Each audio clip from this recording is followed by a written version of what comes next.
পারস্যের নাহা ও অন্ধ্রপ্রদেশের governor Hormuzan ইসলামের এক কট্টর দুশমন ছিল। সে মুসলমানদের সাথে পারস্যের যুদ্ধ বাঁধানোর প্রধান হোতা ছিল। সে নিজেও খুবই শৌর্য বীর্যের সাথে যুদ্ধ করেছিল। অবশেষে হরমুজান মুসলমানদের হাতে ধরা পড়ে ও কারাবন্দী হয়। কারাবন্দী হবার পর সে ভেবেছিল এবার আর তার রেহাই নেই। মুসলমানরা হয় তাকে দাস হিসেবে বিক্রি করে দিবে, নচেত মৃত্যুদণ্ড দেবে। কারণ তার অতীত কার্যকলাপ দ্বারা সে মুসলমানদের সাথে নিজের সম্পর্ক খুবই খারাপ করে ফেলেছিল। কিন্তু তাকে এই দুই শাস্তির কোনোটাই দেওয়া হলো না। তাকে কিছু করের বিনিময়ে মুক্তি দেওয়া হলো। হরমুজান নিজের রাজধানীতে ফিরে এলো। তৎক্ষণাৎ আরো দ্বিগুণ শক্তি নিয়ে বিদ্রোহী তৎপরতা শুরু করলো এবং এক বিরাট সেনাবাহিনী নিয়ে মুসলমানদের সাথে যুদ্ধ করতে ফিরে এলো। এবারও হরমুজান ধরা পড়ে বন্দী হলো। হরমুজানকে পাকড়াও করে যখন হযরত ওমর রাদিয়াল্লাহু তাআলার কাছে নিয়ে আসা হলো,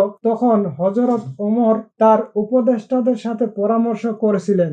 বন্দী এবার তার মৃত্যুদণ্ড সম্পর্কে প্রায় নিশ্চিত ছিল। প্রতি মুহূর্তে সে তাই মৃত্যুর আশঙ্কা করেছিল। সহসা হযরত ওমর জিজ্ঞেস করলেন, তুমি নাহা ওয়ান্দের বিদ্রোহী গভর্নর? হরমুজান বলল, জি আমি। হযরত ওমর জিজ্ঞেস করলেন, তুমি কি সেই ব্যক্তি যে বারবার মুসলমানদের সাথে চুক্তি ভঙ্গ করে? জি আমি।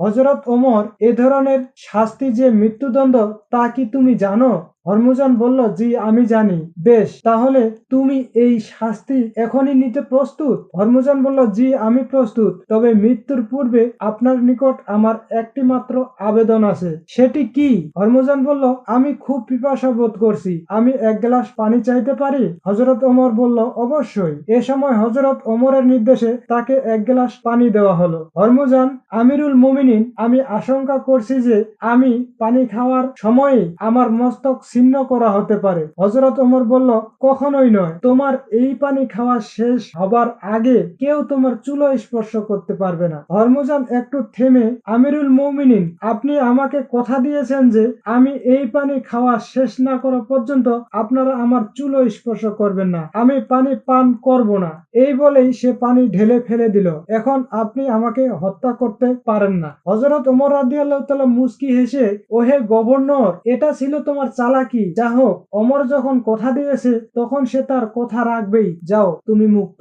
এর কিছুক্ষণ পরে একদিন হরমুজান একদল সঙ্গী পরিবেষ্টিত হয়ে আবার মদিনায় এলো এবং হযরত ওমরের সাথে সাক্ষাৎ করলো। এসে বলল, আমিরুল মুমিনিন, এবার আমি নতুন জীবনের সন্ধানে এসেছি। আমাকে, আমাদের সবাইকে ইসলামে দীক্ষিত